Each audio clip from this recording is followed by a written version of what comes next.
Hello. Did that actually work? I'm not sure.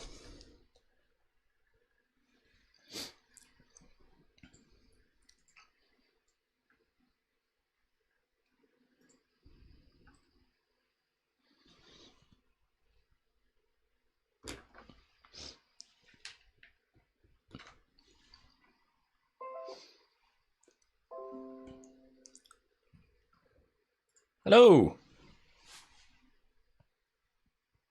How are we doing? All right, I see messages coming through the chat. I know that. That's working now. There was a moment of panic when I thought, oh, the description and still is still from the Queen Mary live stream from May 2021. Ah, why am I so technologically challenged? let me try and amend that while we're here, just on the fly. You know, hello, Kirby fan. Hello. How are we? We've got Ocean Starline, Skittery Fiber. Hello, welcome. Hi, Mike from New Zealand. Hello, Jake, across the pond. I highly approve of that tie. This is my weekend tie.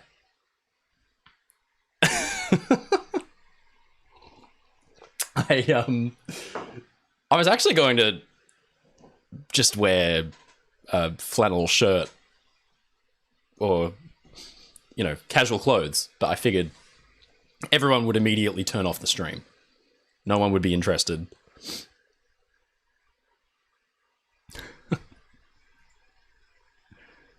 Are you sure the display picture for this is still the Queen Mary thing? Because it is not showing that for me. I can just see my ugly mug doing this.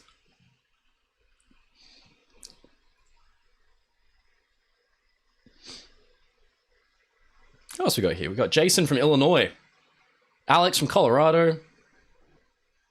Good lord, people from all over the place. Fantastic. An Illinoisan. I'm dating an Illinoisan, so I'm getting very good at understanding the Midwest accent. It's been a challenge.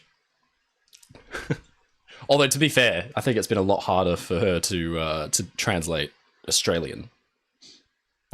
We got Tony T. Tony T, I assume the T stands for tiger. The description for the live stream says Queen Mary Prince and stuff. There will be no Queen Mary Prince. Does it really still say that? Oh. Federico Del Sardo from Italy. Buongiorno. Berliner Oxygen from Germany. Hello. Jake, the Illinoisan. Mike, out of all your ships that you've drawn, what is your favorite? Ooh, yeah, that's such a tough one, man. I mean, it's the obvious question, but if I really had to think about it, I'm going to put these in two categories. We'll go favorite ship in general, and then favorite ship that I've drawn. So my favorite ship in general is it's a bit of a boring one. I'm sure everyone is probably going to be able to guess, but it is the Olympic. I seem to make the most videos about the Olympic, but it's just the most insane. I think it's just got such a great career story. I love that it happened to run down 3 or 4 ships in its career. It sank 2.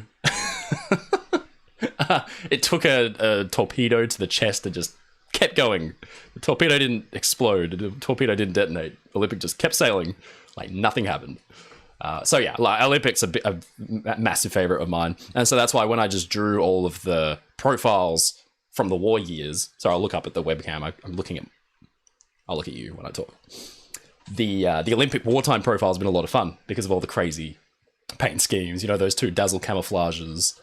Yeah, so no, Olympic's a favorite of mine. But my favorite ship to draw is a different one. I would probably have to say, you know what? We'll do this properly. I'm just gonna. I've forgotten some of the ships that I've drawn, so I just want to make sure. Potentially the America, SS America, was fun to draw. It's just a beautiful looking ship, and it's got me really excited for the United States, which I'm working on at the moment. The United States is a legend, but America as well, a ship with a crazy career. You know, if you really read about her, kept on going for, what, like 50 or 60 years. And then the way it got beached, Fuerteventura. Chusan, that's my favorite. Definitely Chusan is my favorite drawing. That ship is just so beautiful. There's something about it. All those promenades. You know, she's got like 3 or 4 decks of promenades because they were going all the way to Australia and they knew people would want to walk and stretch their legs. So they just said, we'll just give it 15 to 200 promenade decks and we'll be fine. So I enjoy drawing promenades. They're a lot of fun because you get all the shading and all of that. We've got a Olympic is the wrong answer. I knew I kept this here for a reason. Look at this. When I wear the captain's hat, it means everything I say is the right answer, my friend. I knew I kept that there for a reason. We have a train person. Evening, ship people, on behalf of train people. I have a lot of respect for train people. You know, ships and trains, they're not so different. You know, we're not so different, you and I. Do you have a print of the Rex? No, I don't, but it's funny you should mention that because I will soon be starting on the Rex. I think some of the Italian ships that I've drawn up until now have been like the Galilei, the Australia and the Neptunia. Some of the smaller liners that came to Australia, but some of those transatlantic ones, wow, beautiful, beautiful looking ships. Olympic has made an interesting story and a good-looking boat. Yes, I agree. Hey, there is a story of a man failed to return his library book on time. Here is the story of a man. One man was reading a book at a library when he realized he failed to return it one time. I hope there better be a good end to that story. We'll check back in on that one in a second. While I got you here, I'm just going to talk into the void while I amend the details of this video of the live stream because I don't want people to think they're coming into a Queen Mary launch party. This is not a Queen Mary launch party. In fact, there is no plan. In case you couldn't tell from the fact that I'm talking off the cuff about nothing in particular, it's just so we could hang out. I just thought, it'd be cool to chat, and I will answer all of your questions. All right. Done. I've deleted the description that was just talking about the Queen Mary. This is cool. What's in the mug? Delicious espresso in my official Ship Nerd Oceanliner Designs mug. Cheers. Have you ever heard of a YouTuber called Historic Travels? I have heard of Historic Travels, Mr. Samuel Pence. He's a legend. I mean, he's been doing this longer than I have. He's had a YouTube channel for some time, and his growth has been crazy. So no, he's doing some great work.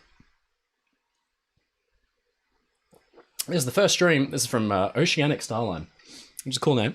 I think it's the first stream I've joined from you, and just wanted to say I take great inspiration from your drawings. Thank you very much. Thank you. It all started as a hobby. For the 10,000 sub count when we hit that, if we hit that. I mean, I don't want to get ahead of myself here, but I want to show you guys some of the first drawings that I did of the Titanic. And the first one that I drew on the computer was on Microsoft Paint in 2006. And that is Chef's Kiss. It's like maybe that long. And it is spectacular. So I can't wait to show that with you. But get your friends to subscribe so we can get up to 10,000. Ben Wusten says, Der einzige und wahre Mike aus Australien. Hello from Berlin. Hello.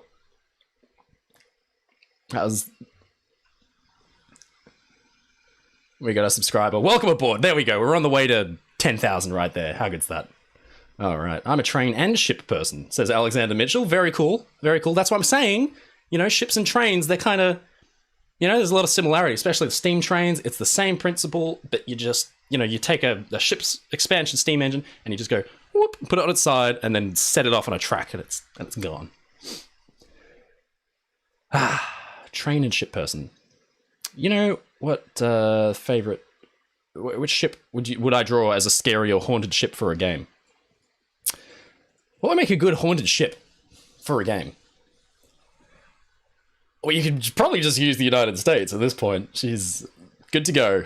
You know, maybe that's an alternative restoration plan. You know, like a haunted house. Someone asked earlier if I'd been on the Queen Mary. Sorry, I didn't get to that question. But no, I haven't, because I'm literally almost exactly on the other side of the world to the Queen Mary, so I haven't flown over there yet, unfortunately. But you hear all these stories about people who see apparitions and presences and ghosts and things. I was wondering if anyone in chat has encountered a ghost on the Queen Mary, if they have visited, in fact. Tell us your story. What have we got here? Can you do an episode on the USS? I think this is Mobile. USS Mobile, a World War II destroyer that was captained by my second great-grandfather. Very cool. I don't know anything about the Mobile, but I'll have to go and read. Why didn't Olympic get gantry davits like the Britannix?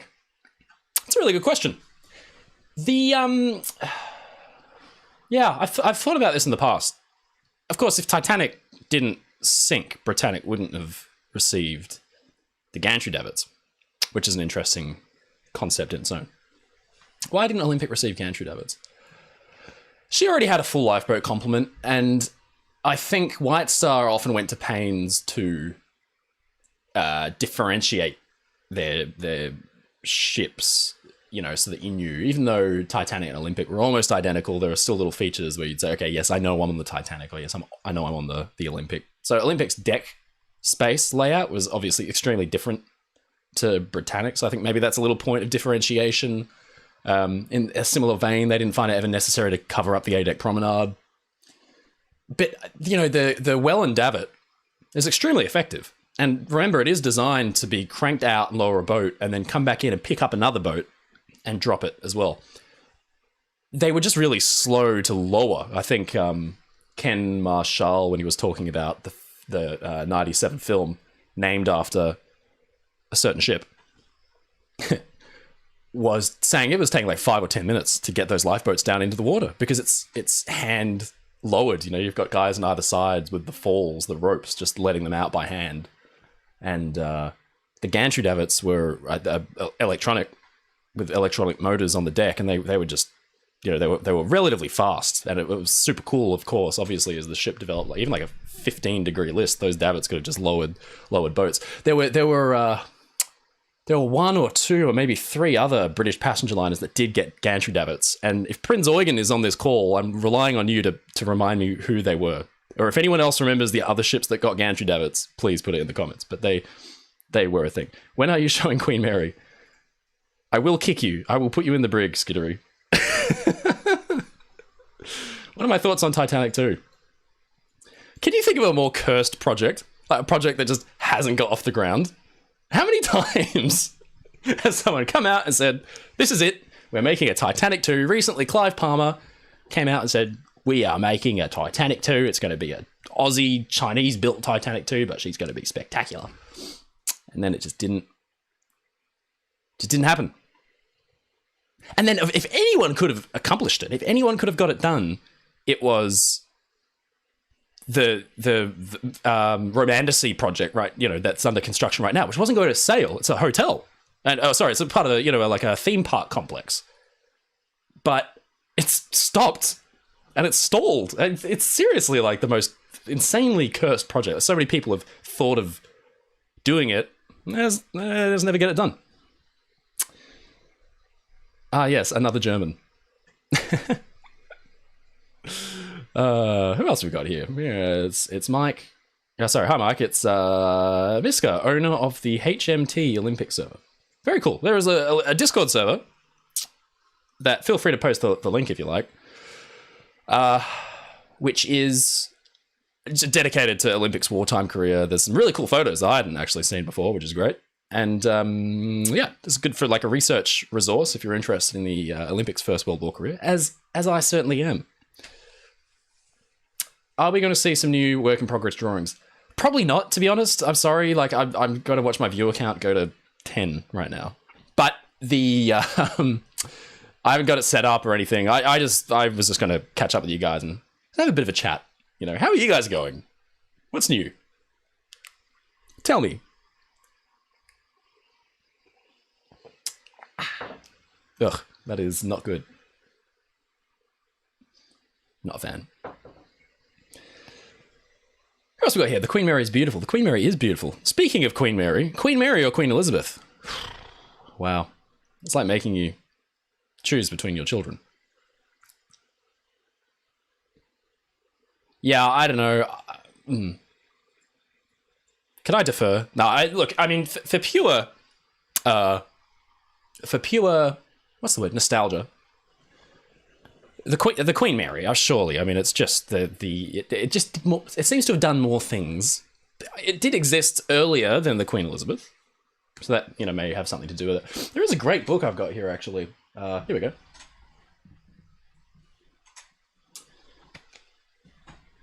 I don't know if anyone's got a copy of this, The Queens of the North Atlantic, but really good, full of great little things that I'd never heard of. Like, I, for example, have never seen this photograph anywhere else, but this was Mary's bow after it just, cut that destroyer in half during the Second World War. Which actually probably isn't a laughing matter because it was a tragedy, but look at that. It's like paper mache. Incredible, isn't it? But yeah, great book, this one. But I would still defer to Queen Mary. I think she was the first. She was, national hopes were pinned on Queen Mary. Queen Elizabeth continued that legacy and did it in a beautiful way. If I had to pick, it would be Queen Mary. I will be visiting Queen Mary next year. It is impossible to state how excited I am. Silas. Yes, I'm extremely jealous, might I add. Every time Tom Linsky posts or refers to the video of him walking around Queen Mary with Ken Marshall. And who else? Park Stevenson. Just, that was literally my dream since I was like 8. Other 8-year-olds following the football or, like the rugby and all these professionals, athletes and whatever. No, not this one. This one just wanted to hang out on the Queen Mary with Don Lynch and Ken Marshall. Is it too much to ask? And then Tom Linsky comes and achieves that. Like that. Like he wasn't even trying. And in the video, he's not even, he's just kind of like hanging out with them. He's not that, it wasn't like he was reverent. He was just, what's going on, Ken? I salute the fact you dress so smart for these videos. That must be a difference between ship and train people. Again, the only reason I'm wearing the getup is I knew that if I was just wearing casual clothes, no one would come. Everyone would turn it off. I feel like people kind of come here for the for the getup, But I am wearing a little more of a little exciting tie. Unfortunately, I've never seen an ocean liner, but my grandfather has seen many Italian ocean liners, including Rex and Andrea Doria. Rex is his favorite. That's from Federico Del Sarto. How crazy is that, huh? Imagine, I mean, this is, we reverently worship a lot of these ships and study them. They're all in living memory. Like even on my website, I interviewed a guy who was the purser of a P&O ocean liner, Multan, that was built in like 1920 at Harland and Wolff. And just incredible stuff, like the stories that he's got for the career at sea on something as old as the Multan is just fascinating. He's a D-Day veteran. I think he's about 96. And he emails me to see how I'm going. He sent me, actually, you know what? He also was the purser on Chusan. So he sent me the lifeboat plaque that I had in my Chusan video. He sent me this. And in the letter that he sent with it, he said, "Hi, Mike, thought you'd like this. Didn't want it to end up in the wood burner after I'm gone." Like, one of the most fascinating artifacts that I've got. He was just like, eh. What I love most about it, two things. I didn't show this in the video, but so you can see this in photographs of Chusan. She's got these green lifeboat plaques, but because the bow I think this is on the stern of the boat, because the stern of the boat curves quite severely, you can see that with these plaques, they just cut notches here, here, and here so that it would follow the curve. And then you can still see the white paint from the lifeboat, from where they were actually painting the lifeboat around the plaque, which I think is so cool. That's awesome.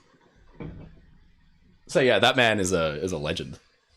And then on the front, sorry, I'm sidetracking. On the front of the lifeboat, they had this type. Now, this one's actually from Strathnaver, but we were just talking about the curve, and you can see, I don't know if you can really follow it, but the top of this is like that. It's like hollowed out. You know what I mean? It follows the curve of the lifeboat, so it's not flat. It kind of, if you put it on a table, it'll rock.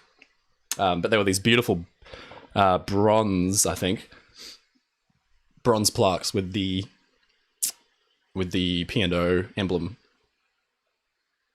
I'm really lucky to have this. This was, it just came up on eBay, and I had to get it because my family came to Australia on Strathnaver in 1959. And if you're not familiar with Strathnaver, Google image search it right now, because it is like the most beautiful, big, old ocean liner. And I always make fun of my dad and say, does that make you feel old that you came to Australia on that? But it's amazing to think that he probably walked straight past the thing when he was 9, when he was coming out to Australia. So it's cool to have that. Pop that one there. I salute the fact that you dress so smart. I already read that one, but I like that comment. I'm going to read it again. I salute the fact you dress so smart. Salute you back. Thank you. In pre-World War II ocean liners, were steerage ever put below the waterline? No, I mean, it was all taken up, really, by machinery and cargo. So, at least not in the I'm thinking like turn of the century steam. So I don't think so. Unless somebody's got a caveat to that. I mean, steerage, known, was of course got the name steerage because they were originally put in the very stern, where it was the most bumpy, vibrational. It shook a lot. But it's also where the steering engines were. So, steerage. A better question: why does not any ship have gantry davits? They did. Whoever, please, someone come to my rescue. There were British ships that had gantry davits. Windsor Castle. My man, Jake, thank you. Windsor Castle had gantry davits. They worked, but it's just one of those things that, traditional boats do work. I mean, they're easy. They're, easy enough to lower. Sailors are more familiar with their operation. That is like, getting a davit roped up and out. You have to remember as well that in the event of a power failure, so say Britannix hit 2 mines, and one was in the turbine room, or bordering the turbine room and the the electric generators, or the circuit switchboards, or a complete steam loss, for example. Those davits aren't moving. So it really pays, I think, to have maybe at least 2 methods of lowering boats. In that, for that example, but you just would have had these 80-foot, 70-foot, 60-foot. How tall were they really? Were they like 50, maybe 50 or 60 feet tall towers just sitting there doing nothing? Arundel Castle, yes, Union Castle liners, very cool. Hey mate, would you do a story of a ship that's? Oh, I lost that comment. I'm sorry. That comment just disappeared. My God.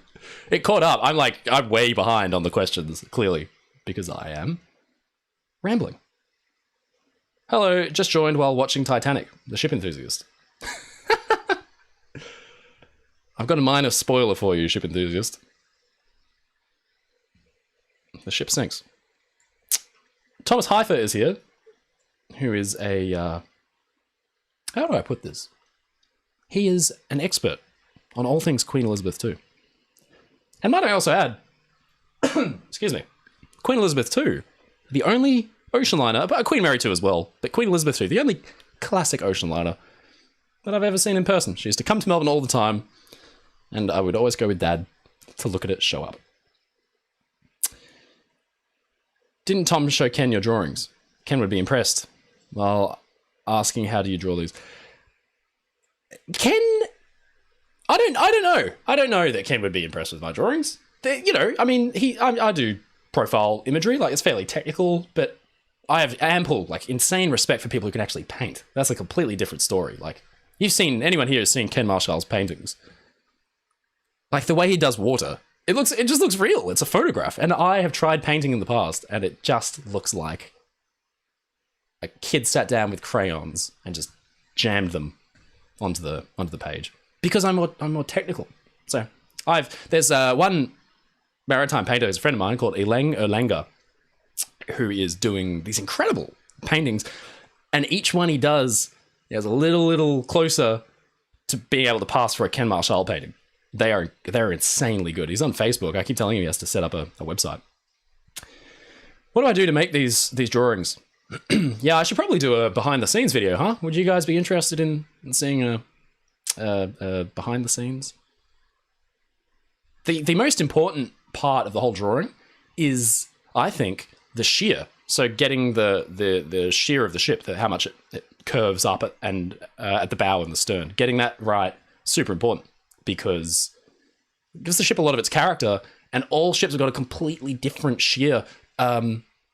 Lusitania and Mauritania, for example, they're fairly straight. Their shear is very, very limited, even in comparison to something like the Olympic class.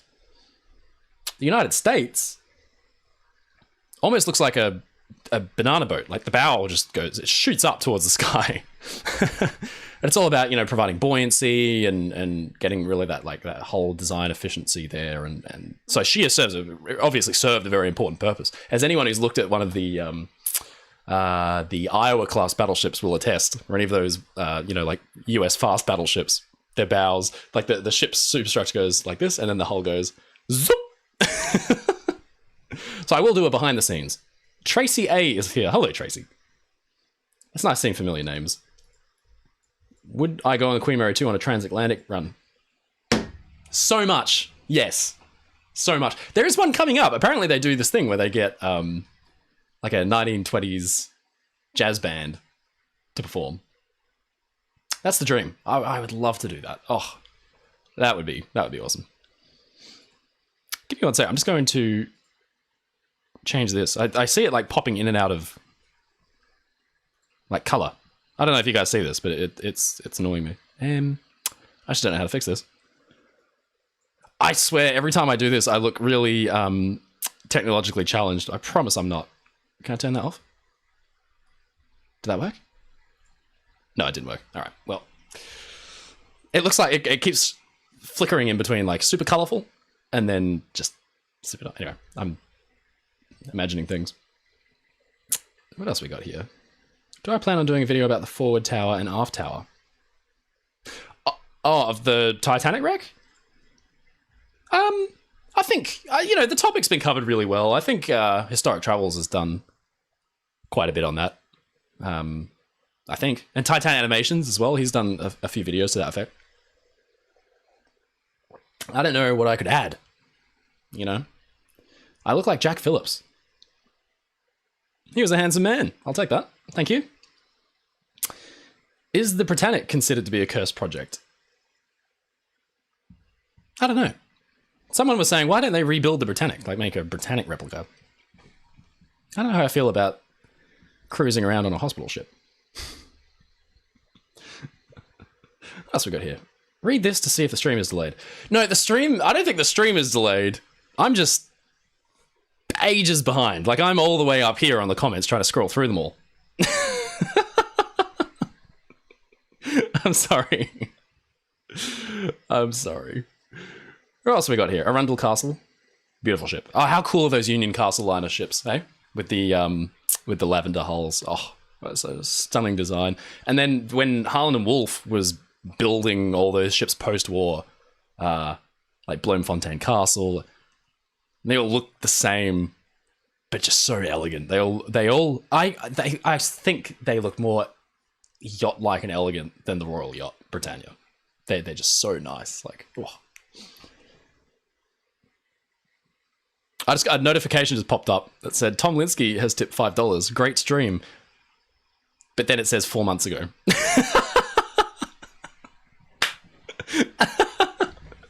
That's really funny.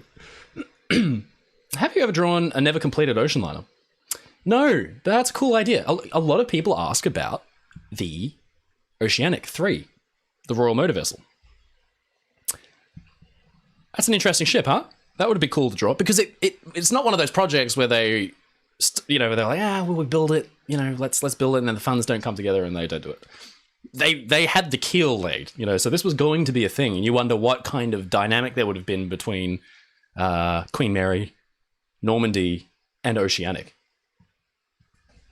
There was already that weird rivalry, and that well, not weird, but that rivalry between Normandy and Queen Mary. So you wonder what the Oceanic would have added, if anything, or would it have been left way behind by the Queen Mary and the Normandy, which I kind of suspect, to be honest. Obviously we haven't got any details about how grand or opulent it might have been on the interior, but it really seems to me that Cunard and Chantier Atlantique and CGT just stepped right up, and Oceanic almost looks a little bit dated to me. But again, who knows what they would have put on the interior, which is really what matters.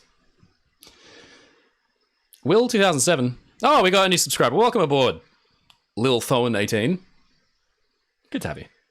Will 2007. I really want to go work for a cruise line with Cunard maybe one day. Yeah, speak with Mr. T. Heifer on that one, because he, I believe, is currently going through that process right now.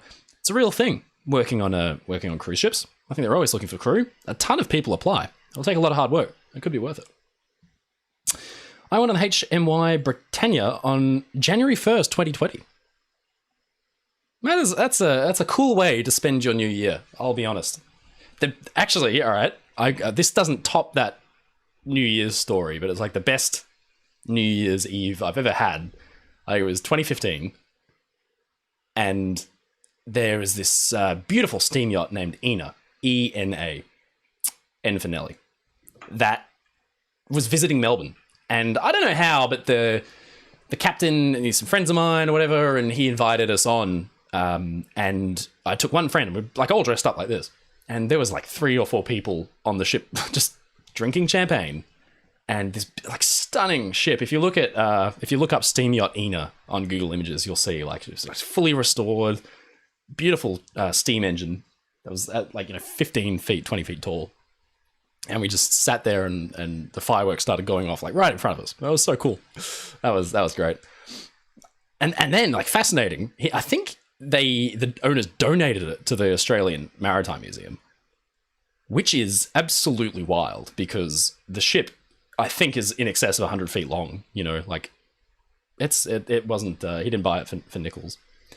Since you touched on Titanic 2 project, do you think, in your opinion, the Titanic 2 should be a replica or different yet similar, like they did with Queen Mary 2? Yeah, I thought about this, because there's 2 ways that you can recreate the Titanic, right? You can recreate the Titanic exactly as it was, or you can recreate the Titanic in spirit. And I've always kind of, I would love for Cunard to relaunch the White Star Line as a luxury brand. So not... Cunard already itself has got the luxury, so I don't think they're not going to compete, but it'll be great to have White Star Line back as a brand. I know Cunard call their I think their service on board is called White Star Service, and they wear the little White Star badges in homage to the White Star Line. But can you imagine, they relaunch White Star Line as the ultimate luxury brand at sea, and their flagship is, they're not going to call it Titanic, but either Olympic or Oceanic, and it is bigger than the Queen Mary 2. It's, but not how do I put this? Not like a giant cruise ship, it's a giant liner like Queen Mary 2. Maybe even get Stephen Payne to be the architect for the project, where it takes all the references from ocean liner design, and it's all hull, and on the interior, all out, and not like chintzy, modern, shiny, just like beautiful, ornate. Wow. Can you imagine? How cool. So that's how I would do it. I would have this recreation of the Titanic in spirit. I saw the Queen Elizabeth III in Auckland on the 6th of February. Cool. They're huge, hey? How big? Yeah, Queen Elizabeth.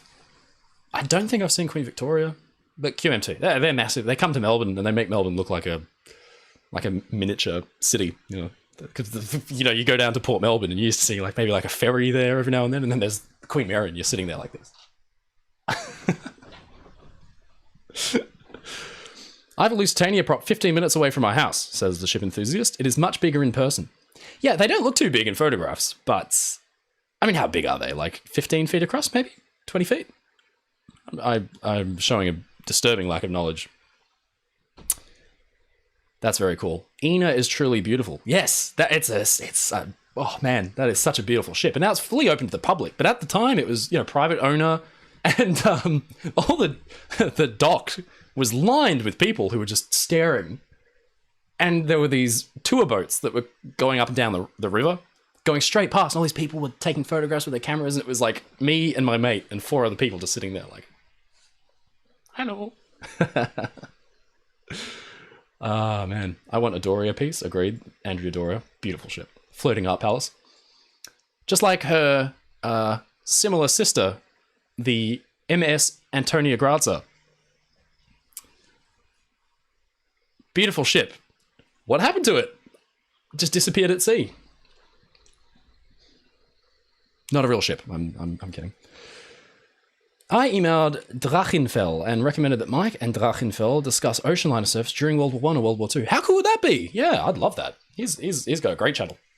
Yeah, a lot of it's just fascinating. And you could do episodes on that as well, because every ship had a fascinating service. Aquitania, for instance, that whole thing of converting an ocean liner into a armed auxiliary cruiser is insane. And, you look at the blueprints for Lusitania and it's got the 6-inch gun mounts. From the start, they were intending on turning it into a cruiser. Ah, man. It just proved that they had no idea what the First World War was going to be like, even at sea. Like, they the whole cavalry on land, and sorry, I know you guys aren't here to talk about World War I, but it just goes to show, to me, that the world's navies did not anticipate at all how brutal I think the First World War was going to be. And what was that? Enough Titanic. There are ships unseen. Yes. Sorry. What do I think of the new Lego Titanic? It's good. I've seen a lot of comments on certain forums of people saying, "Ugh, this isn't a quality Titanic replica and it doesn't count," which is a unique form of elitism unto itself. What has been the hardest famous ocean liner to draw? Probably the Queen Mary, because there's a lot of ship. I put tons of rivets on it, and after a day of riveting, you just sit there like drooling, because it's so much repetitive hard work. And there's a surprising lack of hyper detailed information out there. The Olympic class have been detailed to the absolute extreme. I mean, there are people arguing over the size of the Scirocco fan and if it had a grill over its intake or not on the boat deck. There are people actually debating, getting personal. The Queen Mary has a lot of fans. A lot of people are interested in it. You can't look at photographs as it is now because it went through so many changes. So that leaves the photographs from the era, and the super high quality ones aren't immediately available. But everyone was walking around with, like brownie cameras and those earlier, 16mm camera. And the quality of photograph isn't that good. Back in the day, Harlan and Wolff had their photographer, Robert Welsh, who took these insane glass plate photographs that you can, exactly what I'm talking about. Shorpy.com, SHORPY.com, has got this insane archive of all these free glass plate photographs of the world pre-1930, basically. And you can zoom in, like panoramic photographs of New York in 1911. You can almost see the people working in the offices in the windows, right? It was glass plate and nickel plate photography. Once they transitioned to these, in the 30s, it's almost like the difference between quality film and a great Nikon camera or a great Canon camera versus taking a picture on your first generation iPhone. You're just not going to get the detail. So you can't sit there and really examine the details in a lot of these photographs of the Queen Mary, unfortunately. So that was really difficult, picking out a lot of the details when I first started doing it. And I missed a lot. And so shout out to people like Prince Eugen, who's on the stream, who who noticed that I was missing a couple of little details, like a sounding spar, which isn't that little when you think about it. How about doing a transatlantic crossing from Southampton to New York next summer? We could meet us there. So that's it, confirmed. Ocean Liner Designs crew transatlantic voyage. That's happening. Let's do it. Imagine putting Yamato 18-inch guns on Olympic. That would have put the fear of God into any U-boat, into the Kaiser himself. Have any interior plans for the Oceanic 3 ever been released? I don't think so. Because, you know, they do these general arrangement drawings, like, similar to the Olympic class's Design D drawing from 1908, 1909. Well, they give a rough layout, of the interior spaces. So, you know, she would have had the dining saloon with the super elevated ceiling, I'm fairly certain. Because when you think they were trying to respond to criticisms leveled at ships like Olympic, that the dining saloon wasn't, you know, it was kind of stuffy. It was a bit, it wasn't as grand really as things like, especially Aquitania. Aquitania is really interesting, that dining saloon, because, and I've spoken about this with some of you guys in the past, it looks a little bit like Queen Mary's. It's like a proto Queen Mary dining saloon. Or the lounge, sorry. Rather, I think I'm talking about the lounge, where they have the deck house elevated, and the roof of the lounge actually is part of that deck house. So it's like, you know, you've got like a 15 foot, 20 foot, 30 foot ceiling. So I don't think that much has ever come to the surface. I don't know if it was destroyed during the war. But it would be great to find that, huh? You know, figure out exactly where they were maybe going to push the direction of designing that ship. Who knows? And it would be cool to see what would it have built, what would it have brought to the game, because Normandy was way out there with its styling and its character. Queen Mary was a little more comfortable, but again, you know, pretty revolutionary. It's almost impossible to look at Oceanic and not get the kind of, it looks a little dated vibe. Do you guys think it looks more dated than the Queen Mary? I kind of do, but maybe it's because I'm just more familiar with the Queen Mary, you know? Did I know in World War II, Queen Mary rolled 52 degrees? How crazy is that? That is a lot of roll. That is scary. They, you hear stories like where ships rolled so much that a ship sailing nearby could stare straight down the funnel. What do I think about the Musashi or the Yamato? Pretty wild. I mean, the scale of those ships blows my mind. I'd love to see a 1-to-1 replica, just because I'd love to stand on the deck and, you know, stare up at those 18-inch guns. But maybe similar to the Gustav train gun. You know, big and scary. Didn't really accomplish a lot. And fairly easy to track down and destroy. You know what I mean?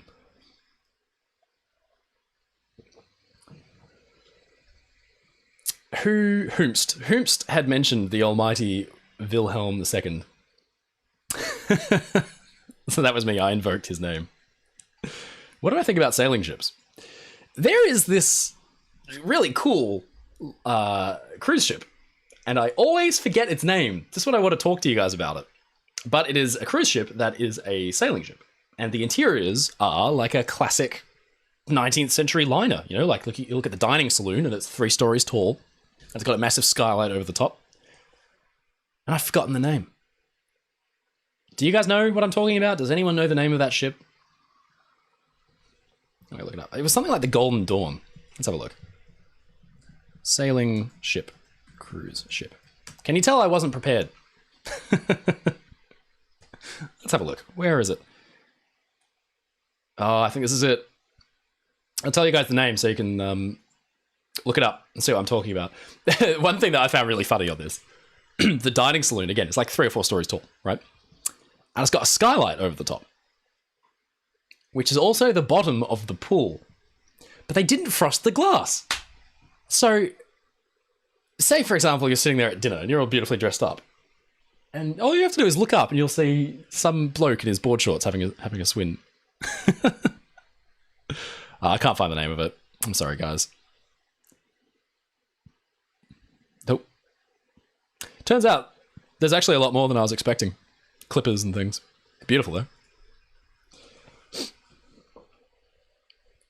Hey, Mike, I like your logo. It is a mix between Queen Mary and Queen Elizabeth. Good catch. Yes. There's a bit of an Easter egg that I put into my logo for for people who might be eagle-eyed enough to pick it up. But it is basically Queen Mary with Queen Elizabeth fuddles. You ever going to do a video where we see your old artwork? Yes. Yes, I am. I think I'm at like almost 9,000 subs. And when we get to 10, I'm going to loosen my tie, have a little whiskey, and show you guys my the evolution of my early drawings, because they're really funny. Some of them are really funny. Okay, I need to go to sleep. Good night. Good night, Will. Thanks for coming. What do you think would have happened if the Olympic was converted to a hotel but was abandoned? Yeah, it would have been pretty grim. She probably would have been scrapped still, I think. Make a video of the Halifax explosion. Yeah, the interesting thing about that, and you saw that with the Beirut explosion recently as well, is that, you know, people go to watch, and that's where the injuries come from. The glass. It's people standing and watching through a window when the shockwave hits and that glass is going in one direction straight at you. And so it seems to me that's where a lot of these injuries come from, especially with the Golden Horizon. Thank you, guys. Yes, it was the Golden Horizon. That was the name of the cruise ship I was talking about earlier. Look at videos of the Golden Horizon and the dining saloon. Beautiful, except for the pool on the skylight, which is hilarious. Yeah, standing behind the glass during an explosion. Bad idea. These are little lessons that you can pick up from these things and not repeat, so that you can, like, for instance, if I'm on a ferry and it begins to roll a little bit and alarms start going off, and then the crew say, "Attention passengers, there is absolutely nothing to worry about. Stay exactly where you are." I'm not staying there. I'm not going to stay when they tell me to stay. I'm taking that as my opportunity to get out and get onto the top deck as quickly as possible. Because how many times has this happened? You know, you see it with, especially the Seawall ferry in South Korea. They were all told to just sit tight, and then the crew abandoned ship. So these are little lessons you can pick up from disasters where, in the off chance you're ever in that situation, if I'm ever on a sinking ferry, I will be getting onto the top deck as quickly as possible. Would you be interested in doing a video about the Hellenic Royal Navy cruiser Averroll, launched in 1910? It is still in operation today and functions as a museum. That's pretty cool. Averoff. Sorry, did I get that wrong? Averoff. What did I say? Averroll? Let's have a look. Averoff. Oh, nice. Yeah, that's really cool. Oh man, I'm so glad that they kept these ships. They're beautiful, huh? Wow, and she looks in really good shape as well. A lot better than some of those other, you know, like battleships of that era. I'm thinking, you know, USS Texas is looking a little bit sad. I know they're doing a good job at trying to save her, but man, she looks in good shape. That's very cool. Any thoughts on the first generation of Canadian Pacific liners? I've always liked how yacht-like they seem. Yeah, man. That era of naval architecture was just stunning. Even, you know, those late 19th century liners like City of New York, City of Paris, the Inman Line and what have you. I mean, they were so stunning. That to me is like that era of like Jules Verne and exploration and adventure, and I just think of those like they look like yachts. They're just stunning ships. You're completely right. Mike, would you want to draw a cancelled ship like the Nederland? Yeah, I would, but I feel guilty because I haven't drawn the Aquitania yet. You know, I haven't drawn any of these ships that existed, and so the reason I haven't done many like what ifs is because I kind of feel guilty, and I feel like I need to do some of the ones that existed first. Historic Travels did a video on the Halifax explosion. Nice one. Yeah, cool. And he probably explains it better than I could. What else we got here? One of the ship's anchors is still... Oh, yeah. Yeah, this is crazy. One of the ship's anchors is still in Halifax. Because it flew miles into the sky and then landed in like a farm or something. What is the most underrated ship? All right, here we go. Word to the wise. The greatest ocean liner of all time, without a doubt, has got to be the Johan van Oldenbarnevelt and its identical sister ship, the Marnix van Sint Aldegonda. There, I said it. The pinnacle I love those two ships for the fact that when when they're when the company said, hey, we need you to put windows on, what windows are you thinking of installing? The naval architect said yes, and then put all the window types. So it's just covered in windows, and it just looks insane. I love it. Diane from Canada. Hello, Diane. Australians are just like budget Canadians. Really. Matthew, the 2004 tsunami hit that area really bad. Yeah, we mentioned earlier that there are some train people here. Never realized that the worst train disaster of all time was the tsunami, the 2004 tsunami.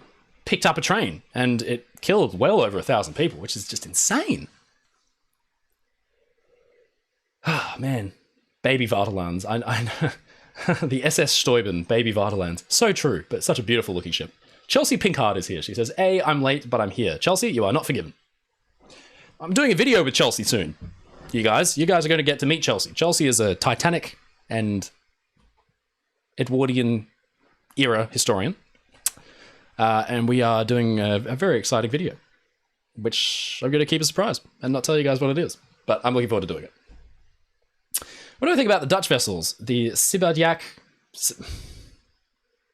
I'm sorry, my Dutch pronunciation, not great. The Sibadjak... Am I even saying that right? I don't know. And the Beloiran. Man, I can't even... These are words that you read, but then you don't say out in public. Don't know them, I have to admit. I really don't know them, which is a shame because the Dutch are, they're master shipbuilders and have been master shipbuilders for centuries, and they've got some of the most beautiful ships of all time. A lot of you are mentioning the New Amsterdam. Definitely drawing the New Amsterdam. That was stunning boat. So yes, but I will have to educate myself. More bullshit with Tom. Yes. If you guys want Tom back, we'll get him back. I was thinking of getting some other guests as well, like it'll be cool to see. It'd be awesome to see like J. Kent Layton versus Ken Marshall, Ocean Liner Knowledge battle, something like that. But no, we'll get Ken. We won't get Ken. I don't think we'll get Ken. We will get Tom. We'll get Tom back because I want a rematch. For those of you that watched that video, bullshit. He right at the end throws in this question about port. Right, wasn't in the rules. There was no rapid fire penalty shootout in the rules originally. He just said, "All right, this is what we're doing." And I lost my own game show because of that. So I think a rematch is in order. Have you ever heard of the the Amerigo Vespucci? Are you guys just sending me obscure ocean liner names now to see me struggle to pronounce them?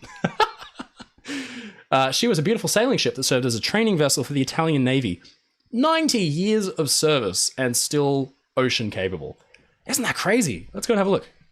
Amerigo Vespucci.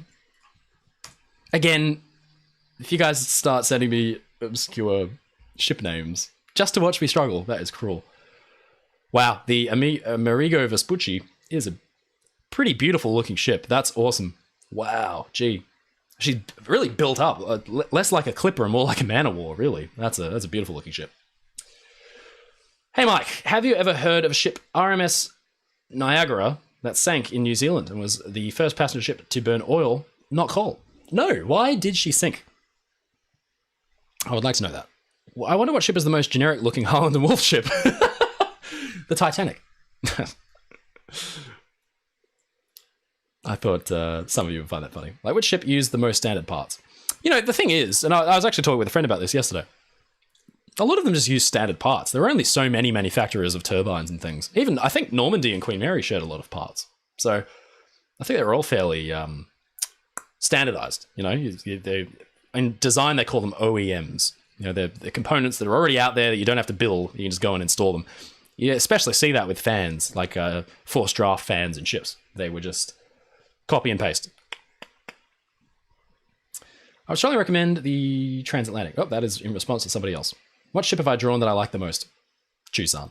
Just It's also a very crisp drawing. Like, I'd learned a lot of new techniques when I drew that one, and so it was just a lot of fun. Quick, let's invent words. I knew this was coming. Have I heard of the MS Achillilaro? Yes. Yes, the Achillilaro and the Angelina Laro. Very interesting ships. I definitely intend on drawing them. And my favorite story is, I covered it in Bullship, but I found this newspaper article of the captain of Achillilaro who would travel the world with his red Ferrari. And wherever he stopped, at whatever port, they would just drop it over the side and he could drive around. I love that story. There was a great Dutch vessel called the Ss Grutabir, which is translated to Big Bear. So this is the thing with Dutch, is that you can, if you look at it kind of like, if you squint and look at it, you can almost read it as English sometimes. Grutabir. If someone told me that Grutabir meant Great Bear, I would believe it. I found this article once that said something like, something along the lines of Der Grote Flut. And I knew that meant the Great Fleet. It just sounds like, it just, you know, there's a lot of similarity there. It was a mine that sank the Niagara. Ah, that'll get you. What a shame. Ugliest ocean liner. What is the ugliest ocean liner? Oof. I'm going to say, and this is kind of unfair because it didn't start out life like this. It was very beautiful originally. I've drawn it, and it is the SS New Australia. That was a rebuild. I think she was the Monarch of Bermuda that burnt, and the Australian government purchased the hulk and then converted it into a kind of a single funnel, but the tripod mast at the bow, above the bridge, served also as a funnel. Like, it's just the most insane looking thing. It was horrifically unattractive. Is this an attempt at getting me to say a ship that I can't pronounce? Thoughts on the SS Landsteffen Castle? Let's have a look. It rings a bell. Am I even saying that right? I don't know. Landsteffen Castle. I'm going to assume it was a Union Castle ship. Let's have a look. Oh, nice. Yeah. Uh-huh. Yes. Beautiful. Yeah, one of those earlier Union Castle liners, but clearly, yeah, served in the, what is that, First or Second World War? I don't really know about it, unfortunately. When was she built? 1914 for Union Castle, and served in the First World War. She got a really cool dazzle camouflage scheme in the First World War there. That's pretty neat. No, I didn't really know much about the Landsteffen Castle, unfortunately. But I do like learning. I'm taking notes on these so I can read later on. Tirpitz would have been a good museum ship. Yes, but the Royal Navy had something to say about that, as did the Royal Air Force. Mid-century Italian liner SS Raffaello and Michelangelo. Yeah, always seems so sadly unappreciated. Beautiful. And so forward-thinking. Like, a lot of these Italian liners were... Some of them were hilariously over-engineered. Stephen Payne had an article that he wrote recently, which I found really interesting, comparing Leonardo da Vinci and the Rotterdam, I think. And he was basically saying, what was it, you know, all these ships are from the same era, what was it about Rotterdam that made her universally successful as a cruise ship and not something like Leonardo da Vinci? And it was things like, you know, in Rotterdam, they could partition walls. They could take walls apart and turn single class spaces into massive open spaces, which meant that when the class segregation thing ended, when they were turning these ships into cruise ships, Rotterdam could do it better. Whereas Leonardo da Vinci and the like had all those spaces walled off with bulkheads, and they had to, you know, cut it away if they wanted to do it. And it just wouldn't have worked very well as a cruise ship, which I thought was really interesting. The SS Justitia has an awesome history. Yeah. Again, just one of those liners you just wish had survived the First World War, because you wonder the dynamic, what it would have brought to the post-war era. Yeah, beautiful. Hey, Mike, did you know that the Queen Mary went to Melbourne and Sydney during the war? Yeah. How cool is that? It came to Melbourne, which I can't imagine. Apparently it was miserable. I really feel bad for them because, you know, you've got a ship designed to operate on the transatlantic. I don't know if you guys know this, but Australia can get pretty hot at like December, you know, November through to maybe February. I think last year we, like it'll get up to like 105 to 115 degrees Fahrenheit, like 45 it got here once. And it's so hot at that point that when you're driving and you want to cool down, like you wind your window down, it makes no difference whatsoever. It's like the air is the same temperature, and even though you're moving, it doesn't cool you down. It's the strangest thing. Speaking of tripod, the funnel of the Hanseatic was awful. Reese, yes, I agree. Draw the SS Lowline before she was bought by Chandra's. Already working on that one. I've been working on it for months, but I haven't finished it because I keep getting distracted. I'm really good at starting projects, not so great at finishing them. Would I ever consider drawing the Justice year? Yeah, definitely. Again, I'm prioritizing liners that have had a big impact. They had massive careers, so really high at the top of my list has got to be Aquitania. That's a definite. The Ballin trio as well, I'm really excited to do. So I'd love to do Imperator, Bismarck, and Vaterland as built and intended, and then as Majestic, Leviathan, and Berengaria would be very cool. On that point, so you saw me talking about Hull Down during my Olympic video, the memoirs of Sir Bertram Hayes. And he goes into great detail about his time on Majestic because it was his favorite, I think it was his favorite ship. He spent more time on it, I believe, than Olympic. But he went to take ownership of it. And in his book, he's talking about the fact that the German crew's quarters were finished.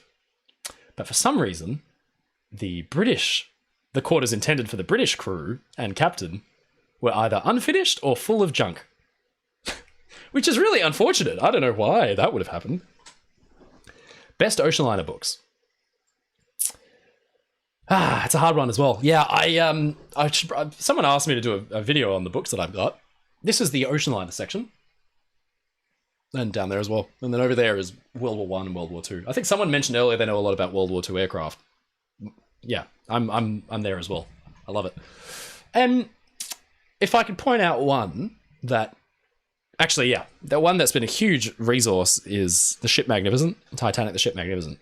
Because Titanic was so evolutionary, all of the material in the Ship Magnificent you can apply to any ship built almost up until the 1960s, or basically up until they started welding ships. And even then, so if you read those books, it'll give you such a good understanding of shipbuilding as a whole.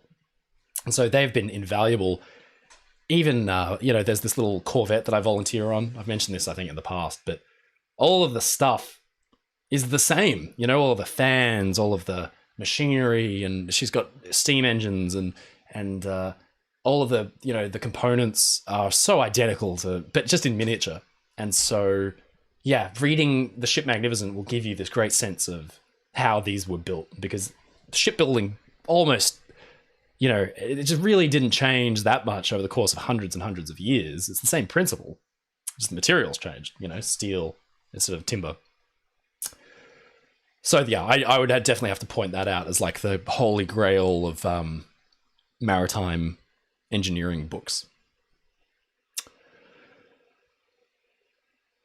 I relate to that so much. The number of 3D printed projects I have. We've got a serial 3D printer here who starts his project or starts their projects, and doesn't finish them. Yes, I know the feeling well. I wonder how many liners Mike has drawn but hasn't completed. Let's have a look. Let me read some names out to you. What do you think? When my computer responds. I've built an ocean liner in Minecraft. I'm thinking of doing some Minecraft videos, or some videos like reviewing people's models. So, well, let me come to it. Send me some info, because I'll review them. All right, here we go. These are ships that I've started, not finished. Baleo class submarine, the Ballin trio, the Canberra, Carpathia, the Eastland, the Empress of Ireland, the Fair Sea, the Fair Sky, the France, the Italis is basically done, the Kungsholm, the Lurline, the Mauritania, the Nomadic, the Normandy, Patrice, Principe de Asturias, Queen Mary II, United States, and the Waterman. all going at the same time. They've all been started, just not finished. Ever been on board a historically important ship, or any ship at all? Yes. I have been on a couple cruises on the newer Pacific Princess, which kind of doesn't really count, does it? And if we were talking about historically important, definitely the HMAS Castlemaine, which is the little corvette I was just talking about, almost sank. It's the most insane story. There were 60 of these corvettes built during World War II, and Castlemaine and her identical sister, the Armidale, were on the secret mission to evacuate civilians and Australian troops stranded fighting the Japanese in Papua New Guinea. And they sailed up in convoy and knew for certain that they were going to fall under Japanese air attack. And their air defense weaponry was not great. I think they had 2 or 3 Oerlikon cannons, and that was it. And there was this mix-up. Castlemaine was the more senior ship because the officer, the commander, was actually also the commander of the operation. And Armidale had recently arrived on station, so she was a little bit green, I think. And what was supposed to happen was Castlemaine was meant to take the troops on board, Armidale was meant to take the civilians, and then Armidale was meant to leave immediately with the civilians. They got it mixed up. Castlemaine took the civilians, which meant that they had a weird, a bit of a situation. They had to either, all right, does now Castlemaine leave, even though she's got this, is Castlemaine meant to leave straight away, even though she's the senior ship? And it was decided that, so Armidale stayed, Castlemaine left. And the next morning, the Japanese aircraft found the Armidale and sank her. Should have been Castlemaine, which is really interesting. Now, Castlemaine still exists and she's in beautiful condition. They've fully restored her. And you read these stories about the sinking of the Armidale and the insane survival epic that happened afterwards of being stranded at sea and so many of the crew died and only a few survived, but from absolute sheer force of will. But we got a Victoria Cross winner in Teddy Sheehan, who was a sailor. As Armidale was rolling over and sinking, he noticed that the Japanese aircraft were machine gunning Australian, our guys in the water. And so he was helping to lower a lifeboat and left it, ran over to one of the Oerlikon guns, and just started firing into the air, keeping the Japanese aircraft away from strafing. And as the ship sank, he sank with it, to the point that there were multiple reports of tracer fire coming up out of the ocean, that he was underwater, still firing the gun for as long as he could. And he was posthumously given the Victoria Cross. This is one of the most insane stories. So it's weird standing on the Castlemaine and imagining that it's because it's identical to Armidale. When you read accounts of guys who say they took cover behind the bridge wing, there's not a lot of cover there. And it's cool being able to go and see that and actually touch history. I think it's invaluable. Reese says, could I settle an argument for us? SS Canberra or SS Rotterdam? Oof. Ooh, that's a tough one. Oh, man, yeah. I do have a fair soft spot for the Canberra. I've got a great book on her as well here. The Canberra, the Great White Whale. But I'm talking a little with, Stephen Payne, who, brilliant naval architect, of course. He's got a soft spot for the Rotterdam, I know. And I think he designed Rotterdam 2, I believe. Or Rotterdam. There have been so many Rotterdams, I forget which one he designed. He designed the more recent one. So I'm fairly certain he would pick Rotterdam, but there's just something about Canberra. I know she's not maybe the most... some people don't think she's the most pretty ship, but what a huge step forward at the time, as far as naval architecture and ship design. Fascinating. So I'm going to say Canberra. I'm sorry. Hey, Mike, did you know Aquitania came to Wellington or Auckland during World War II? How cool is that, huh? It's... Oh, man, I just wish they'd kept one. Just one 4-funneled lighter. Do I think Oceanic, the Royal Mail motor vessel Oceanic, would have been better than the Queen Mary? From Michael Benitez. Michael, great first name. Love it. Do I think Oceanic would have been better than Queen Mary? I don't think so. I think Cunard had really stepped up. I think Oceanic was an older design. They I think it was slightly older than Queen Mary, but not by much, maybe like a couple of years. So I don't feel like Oceanic would have brought a huge amount to the table because, and it feels a bit bad saying this, but Harland and Wolff and White Star Line had this agreement really where they stuck with what worked more than any, almost I feel more than any other line, and you can really see it in Oceanic's design. It is so evolutionary. Queen Mary was as well to an extent, but she was still a huge step forward for Clyde-built ships especially. Sean Quigley, hey Mike, have you got Transatlantic? Great book on the liners engineering up to Queen Mary. No, that sounds really, really good. That definitely sounds up my alley. I've seen people with, like 10 bookshelves full of ship books. There's one guy I know named Phil, and if he's listening to this, I'm calling him out. He has got the most insane collection of ship-related books I have ever seen. More than any archive. I feel proud. I'll message him and I'll say, hey, Phil, I got a copy of Canberra, the Great White Whale. And he will say, oh, yeah, no, I've got the first edition. And he knows everything. The only ship book that I'm certain and confident that I've got, and he doesn't, is this one. The only reason I know I've got it is because they can only have made like 2. It's basically a guidebook for the engine room of the Strathnaver and the Strathaird on how to run the turbines. So the ship. It's basically how do I run the Strathaird and the Strathnaver. And it probably would have been in the ship's engine room at the time. I think that's the only one that I've got that he doesn't. Every single other one that I've got, he could just list off the top of his head. Would I draw any ancient or historical ships like the Vasa or some of the pharaonic burial barges? That's cool. Yeah, it would be great to span the entire history of shipbuilding in the same scale.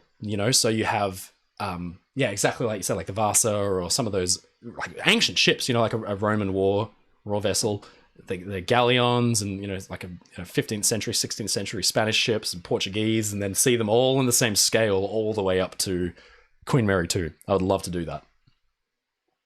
At the moment, I'm building a 1-to-1 scale replica of the Yamato in Minecraft. Okay, that's an important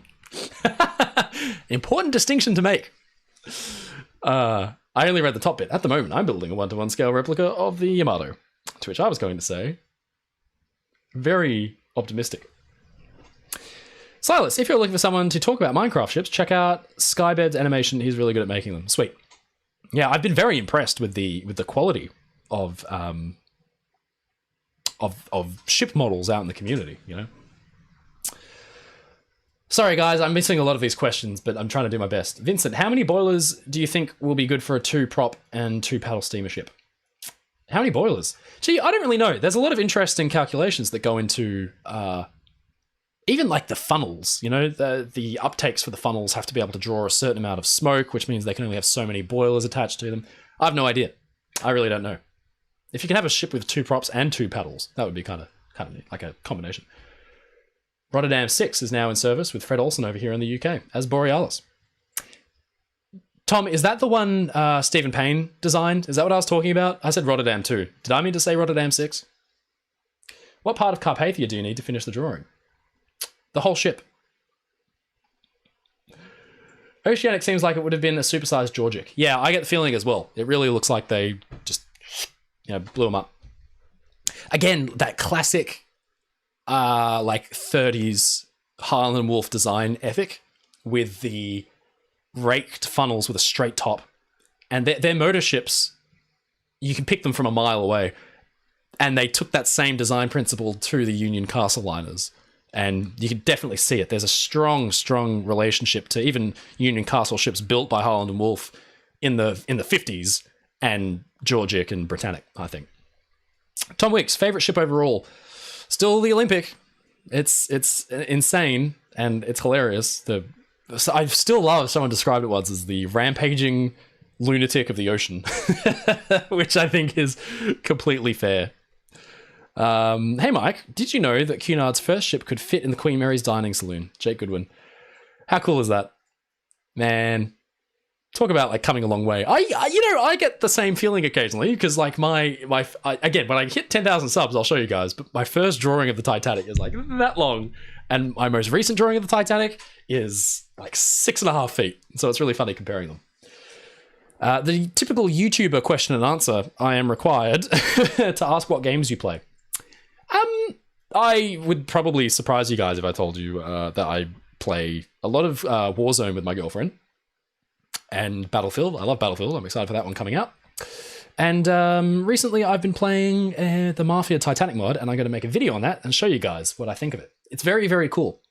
Bryce Tomacek says, hello, Mike. Big fan of your work. Thank you. Thank you very much. I would buy multiple if I had the money in space. I have one of my drawings on the wall. That's it. Don't have the space, unfortunately. I've been trying to come up with ideas that I can sell my prints and drawings in display format, so you don't have to put them on the wall. You can just, keep them in your bookcase in a little tube or something. So I'm getting to that as well. What part of the Carpathia do I need to finish the drawing? I did, yes, the whole ship. I mentioned that already. Yes, Rotterdam 6 was designed with Stephen's input. Yes, not Rotterdam 2. Sorry. What do you think about the Brits bombing Lusitania thinking it was a sub? My understanding was that the Lusitania may have been depth charged to prevent U-boats from sheltering in its sonar shadow. So that, because it's in a fairly, I think it's relatively shallow water, so the sub couldn't escape. So say they were being pursued. But, you have to ask the question, like, how would a U-boat even know that the Lusitania was there? They wouldn't really be able to guide themselves to, to sit in Lusitania's shadow.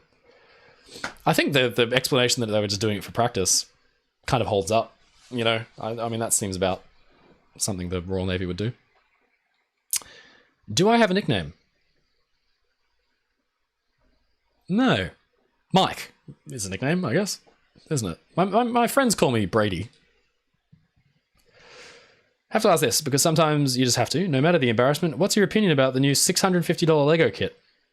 Oh, there's no embarrassment there. I think, yeah, again, like a lot of people have been very elitist, which I haven't liked. And it's typical ocean liner community that people sit back and say, oh, well, actually, the Lego kit isn't a real model. Like, who cares? I will say that the price tag hurts a bit. But, whatever. I mean, I think if someone's got a crazy Lego collection and they want a crazy Lego Titanic, then, it's justified, isn't it? Can you show us how you draw the Carpathia? Yes. Yes, maybe that'll be a good one where I can do a behind the scenes. You know what I mean? I'm building the Queen Mary with full interior in Minecraft. Very cool. Very cool. Mike, did you know the real unsinkable ship was the KMS Graf Zeppelin? Yes, the proposed aircraft carrier. Why was it unsinkable? Another thing, Mike, please don't keep saying that Titanic and his siblings were the same, because it is not true, and the lies are endless. We don't need more. I don't think that I've said that Titanic and her sisters were the same. They had, differences. I don't recall. Have I ever said that? I don't think I've said that. Would you consider drawing the Avernia and the Saxonia? Yes, I love those. I love those. They're so utilitarian. Those Cunarders. Like they were just designed like almost on copy and paste, but each one was a little different. Beautiful, beautiful looking from the exterior. I wish, I just wish it was still a thing, for ships to look like that. I'd love to see them all lined up on a pier. My first live stream. Yeah, this is my first just hang out with my viewers live stream. It's already been going an hour and 20 minutes. I'll probably wrap up in about 10 minutes. But yeah, this has been pretty good. I've enjoyed just chatting with you guys. Thanks for coming along. I didn't really have a plan for this. This was just going to be me sitting here and chatting. May have got this one before, but will you plan on drawing all of the iconic liners of yesterday and today? I'm going to do as many as I can. They take a long time, so I can only do the best that I can. And also, this isn't actually my full-time job. I do have a full-time corporate job. So this is my hobby. So as you can see, it takes a long time. Videos as well. Videos take a long time, but it's worth it. I enjoy doing it. If you draw the USS Arizona in a final refit and the Enterprise from World War I promise many people would enjoy those ships. Yeah, the Arizona is just fascinating. I've got an unfinished 1/200th trumpeter model that I've had since 2015. Never finished it. Remember I mentioned earlier that I'm really good at starting projects and not finishing them? There you go. Favorite pre-World War II Cunarder? From Dan the Man. My man. Favorite pre-World War II Cunarder? Ooh. The really obvious choice for me is Mauritania because, again, like, epic career, super cool ship. I love its history. But I do love, like, Campania and some of those earlier, those two-funnel Cunarders of the late 19th century with the open bridge, which is the most masochistic thing for the crew. Like, no enclosed wheelhouse is completely open. They were stunning. Beautiful ships.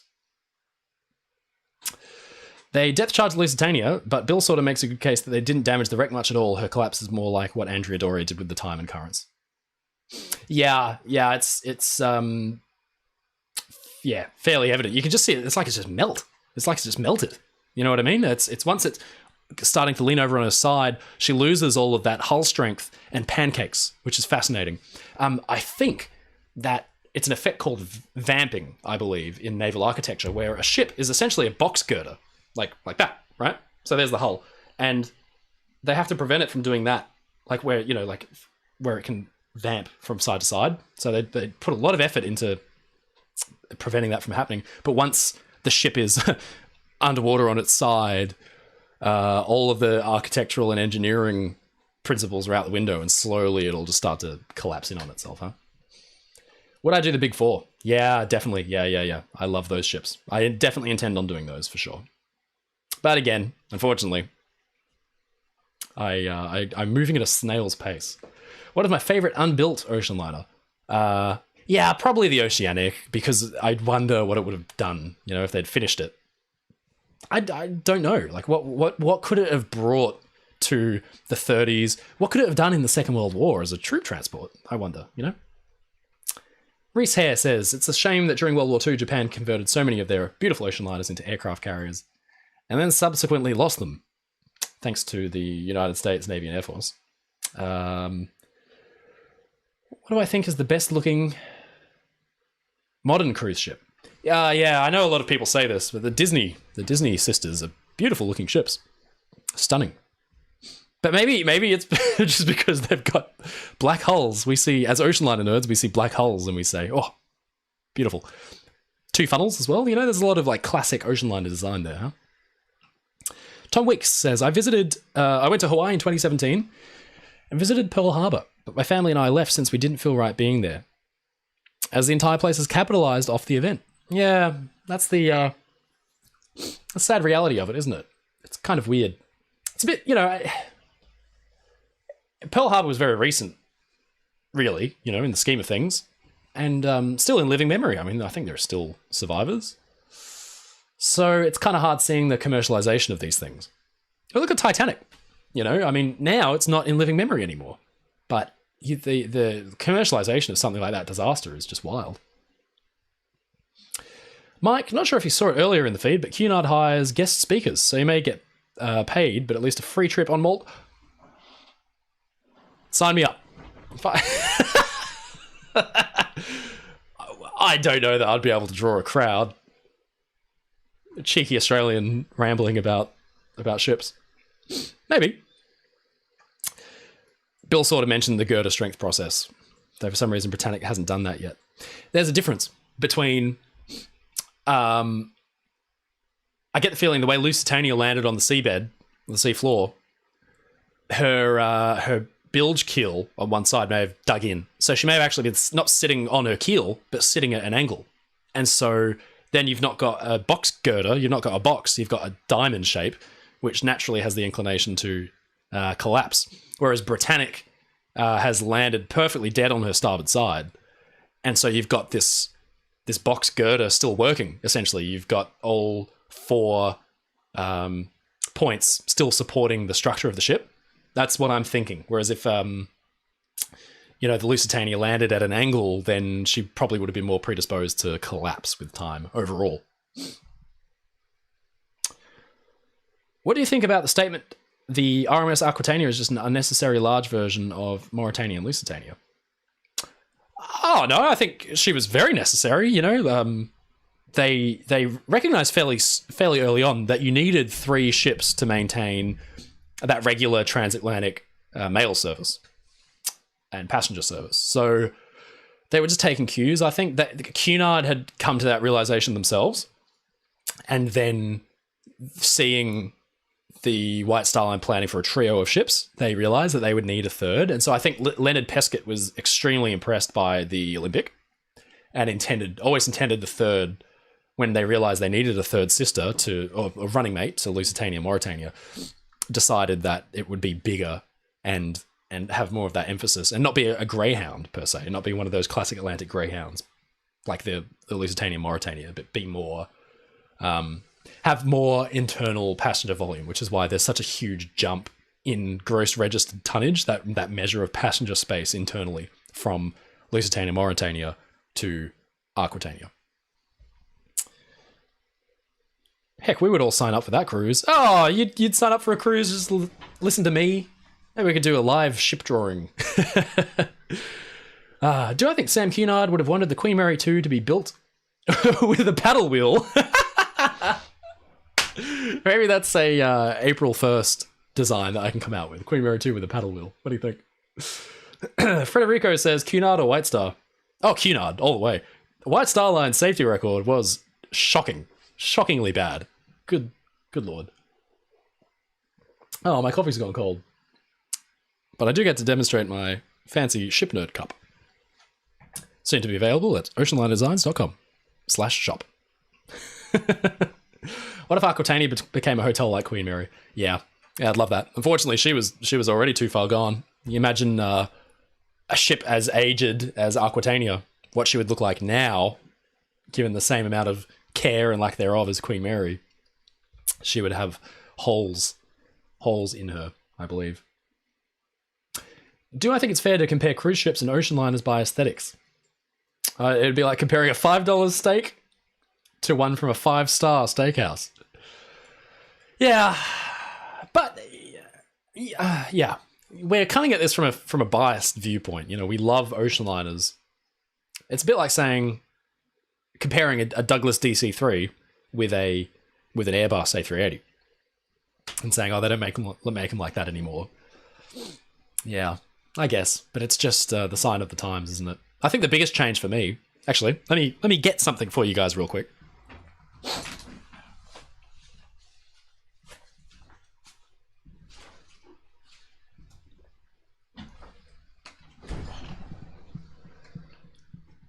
Thank God today is the day I decided not to wear tracksuit pants with my suit top. Manners for Men, published in 1896. There's something really charming about the way that people interacted with each other at the turn of the last century. And a lot of things are a lot better now today. But something is missing, I think, from voyages at sea. And anyone who's been on a Cunard ship or a ship like that and has looked around at some point and seen people in flip-flops or, you know, and just seen the way people interact with each other in such a casual way. There's something really charming about the formality and the etiquette that was required at this time. Like this book, I could actually do a whole stream where I just read bits from this book because it's hilarious. But the rigmarole that went into even just like this book says you're not allowed to introduce if you are out on a walk with a lady who is a friend of yours and you encounter your mother or a female relative, you are to greet the other party, but you are not to stop and introduce your female friend without prior consent from both parties.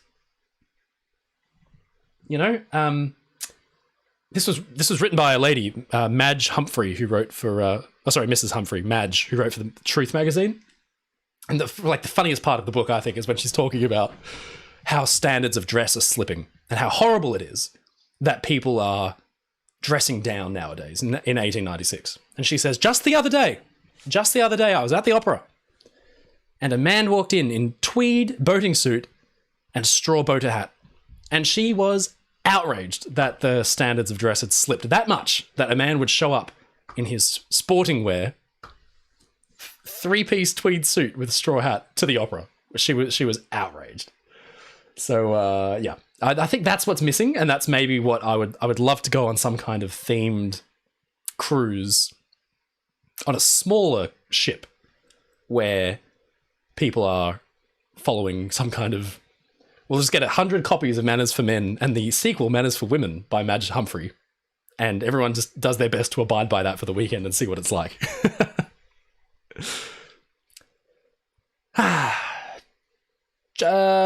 Fahim says, just revisited Internet Historian's Cost of Concordia video for the nth time. What are your thoughts on cruise ship design or cruise design and how disasters persist through negligence? You know, it's a funny one. No matter how well built these ships are, they're only as good as the crew, you know? And this is a little bit as well with... I just mentioned that White Star Line's safety record was really bad. They had some of the best shipbuilding in the world. They had that long-standing agreement with Harland and Wolff. World class, the best. They're only as good as their crew or their commander. And ships now put a lot of reliance in their navigational resources and their crew training. I don't think that the safety appliances of ships, you know, lifeboat design and davit design hasn't changed a lot since even really, you know, like the 70s, the 60s. We've got radial davits and gravity... Sorry, not radial davits. Can you imagine a cruise ship with Lusitania's radial davits? Sorry, we've got gravity davits, which are great, but when a ship develops a list over to more than 10 or 15 degrees, as we saw with the Costa Concordia, you're not lowering boats, because on one side, they'll just bump down the side of the ship, and the other side, they've swung out too far for people to get in. So the whole point of shipbuilding now, or ship operating cruise ships, is don't get into a situation in the first place where your ship is damaged. And for that effect, we have radar and sonar and what have you. So there's just been a shift in doctrine. But, I mean, we saw, you know, I mean, Costa Concordia's, she had, 2 compartments breached by a few compartments breached. One of them was the engine room. And her power went. It will happen again. I'm certain. I'm just waiting for the day where we see that a huge passenger ship, like a cruise ship, has run into trouble and sinks. And I'm hoping that it isn't as bad as I think it might be. But because these ships have got such a low draft, there's not a lot of them in the water, and they're so tall, you just wonder about what would happen. You know, if they, as soon as that list is like 10 or 15 or 20 degrees, no lifeboats are getting off that ship. And that renders one side completely useless. So, that'll be interesting to... I hope it doesn't happen, but I get the feeling it will. Vincent found Queen Mary 2 with a paddle wheel funny as well. Yeah, I like that mental image. Matthew Cox says, there was a famous story of the piano crashing through the deck on the Aquitania. Yeah, I read that... I read that they may or may not have been true, but I hope it is true because it's hilarious. Most of the White Star Line sinkings were during wartime, when ships were sold chartered, so it wasn't too bad. Nah, there were a lot of collisions. I know all lines had a lot of collisions, but if you look at Smith's record in particular, he you know, there are a lot of bumps and things, but you know, I think they just seem to lose a lot. What was the was it the Laurentic that sank in 1909? Yeah, you know, just things like that. It just seem to happen again and again with them. But I think the safety standards at the time are still a little iffy. What time of day is it for me? It is 9:30 in the morning, which is why I am on the coffees and not on the spirits behind me. Imagine how incredibly upset Madge Humphrey of Truth from Manners for Men would have been to find out that Hugh Hefner had a hand in designing cruise ships in the 70s. Is that true? I didn't know that. If that's true, I'm going to save that for the next episode of Bullship, because that is hilarious. I think if Madge Humphreys were alive today, I think she'd be very, very disappointed. More than a little bit shocked at the standards of etiquette, shall we say. Am I excited for Titanic Honor and Glory? Yes, very excited. I've been following Titanic Honor and Glory since 2011, when it had a completely different name. And that's the funniest thing, is that I was this huge fan of like Tom Linsky and Matt DeWinkler and Kyle Hudak. And I've been following them for years, since 2012, at least. And I used to write to them on Facebook and I'd send them fan mail and I'd be like, you guys are doing great. Can I help in any way? But I couldn't do anything. I wasn't a modeler. I barely knew anything. And it's only recently that I've got in touch with them, which is cool. So yeah, I started out as a fan and I'm very excited. Also very excited for the Lusitania experience that Tom and myself and Levi, it's still thinking, you may remember, are working on at the moment. They're doing some incredible work. I'm really excited to maybe show you guys some of what they've been working on further down the track. But I can't give much away, but it's beautiful. Look up the SS Adriatic of 1871 for collisions. Yes. I have a brass pressure gauge made by Dobby Brothers of Melbourne. Look at that. Hey, Melbourne's been making the news a lot recently for some of the dramas we've been having down here. It's nice to see that there's a little bit of Melbourne sprinkled throughout the world. Rilhon says hello. Hello, Rilhon. How are you? I'm probably about to call it for the morning because it's already been an hour and 36 minutes, which has just flown like that. So this has been a lot of fun. I reckon we should do this again. What do you guys think? To be fair to the White Star Line, the French line ships kept going up in flames. Yeah, it's very telling, that one photograph of, I think it's Normandy. I forget. It's like, was it Pasteur? Or one rolled over and sank in the harbour. Another one, Normandy, couldn't get out. Another ship collided with it. It was just a disaster. Caesar says, I have some very good books. The whole shelf full of the Titanic behind me. Yeah, I have. It looks like there's more Titanic than there is. I think I've got like 10 Titanic books, and then the rest are Royal Navy. I see one on the Hindenburg, which was an airship, of course. The Big Four, On a Sea of Glass, HMS Castlemaine. There's just a huge mix in here. The Cutty Sark here is a good one. Yes. Have I seen the trailer for the new series 1899? Yes, and I'm very excited for it. I don't know if any of you guys have seen the German series Dark. Almost impossible to follow. Very excited. Titanic: The Shocking Truth, the worst ever Titanic documentary. Yes. No comment. I need a cup or plate from an ocean liner. Yeah. How cool was it that the SS Great Eastern was reused to lay the first transatlantic cable? Oh, it wasn't as successful. I always thought it was designed to be transatlantic. It was designed to come to Australia, which is interesting. She was meant to maintain a service between Britain and Australia, which explains the size, right? More coal, it can get here and get back. I would have loved to have seen a picture of Great Eastern in Melbourne at the time. Goodness me.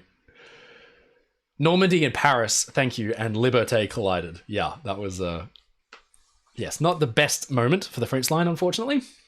Hey, Mike, did you know the Queen Mary 2 was built in the same place as the Normandy? Yes, Chantier Atlantique, right? Are they in Saint-Nazaire or Le Havre? No, they're not in Le Havre, because I've been to Le Havre and there was no shipyard.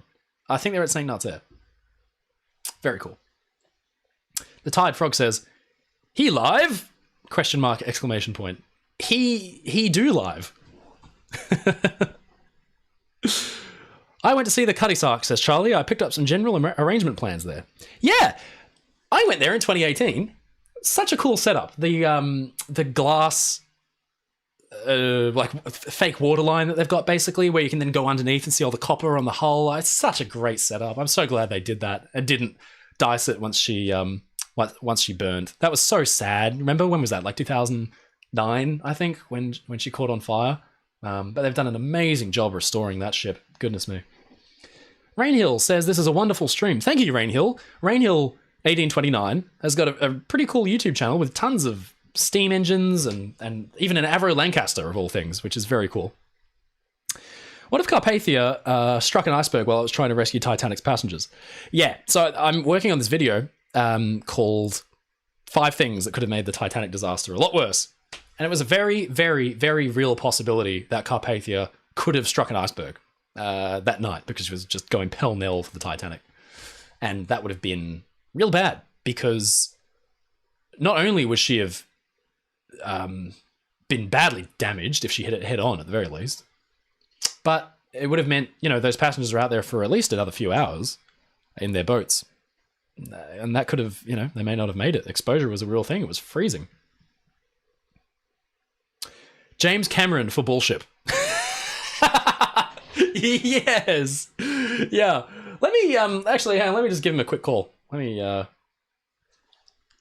James, yeah, mate, it's Mike Brady from Oceanliner Designs. Yeah, good. Are you interested in doing bullshit next week? That wasn't James Cameron. I was kidding. Have I seen Raise the Titanic? Yeah, I love that when I was a kid. You know what scared the hell out of me? When the submarine imploded. Ever since then, I've been claustrophobic. Ugh. Jake Billingham says, I have the Britannix Logbook in my collection. Wow, really? Gee, please, like, scan a little of that and show it. That's fascinating.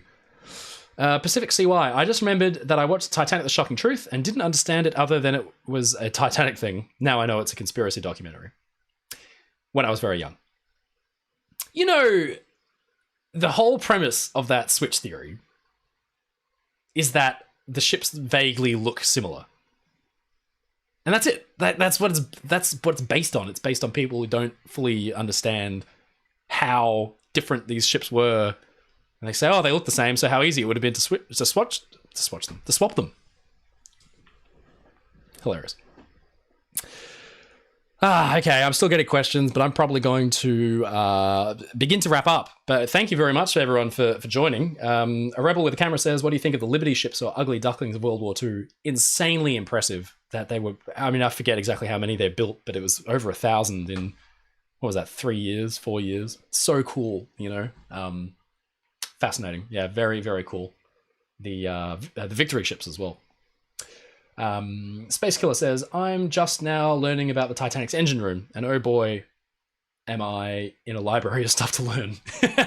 yeah, it's cool. Do yourself a favor and go and visit any museum ship that still has the engine room open, and you'll really get a sense of what it was like, the smells and everything. That's just as important when you're reading, you know.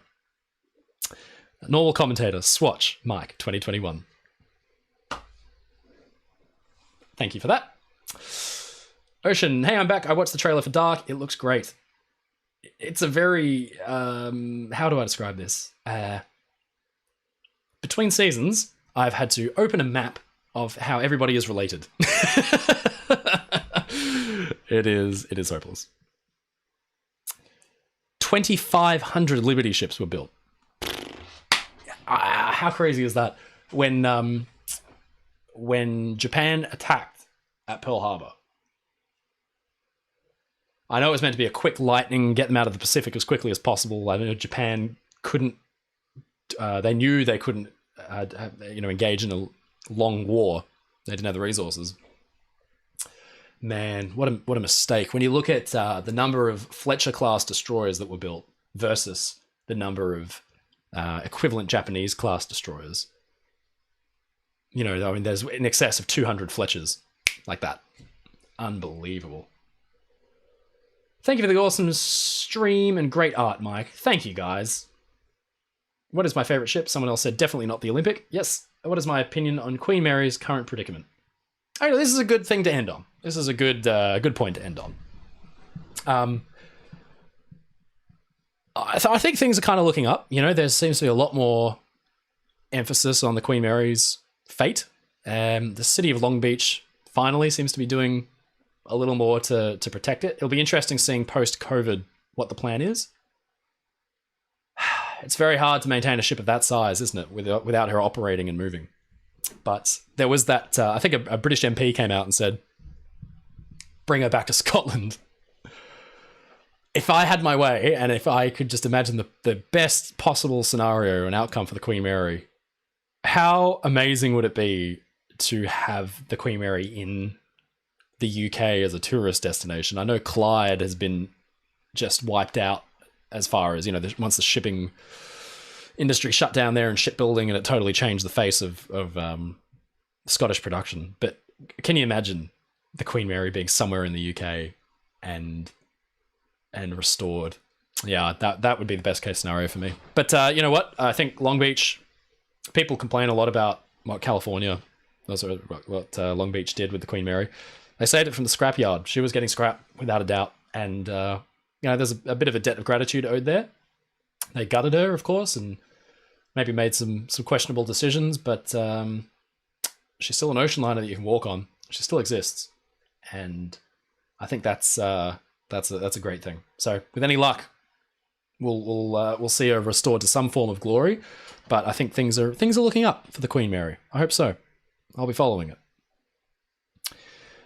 All right, guys. Well, look, I'm probably going to go and get another coffee and wrap up the stream. But yeah, this has been really fun. I thought this would be like a half hour or 45-minute thing, but you guys had so many good questions.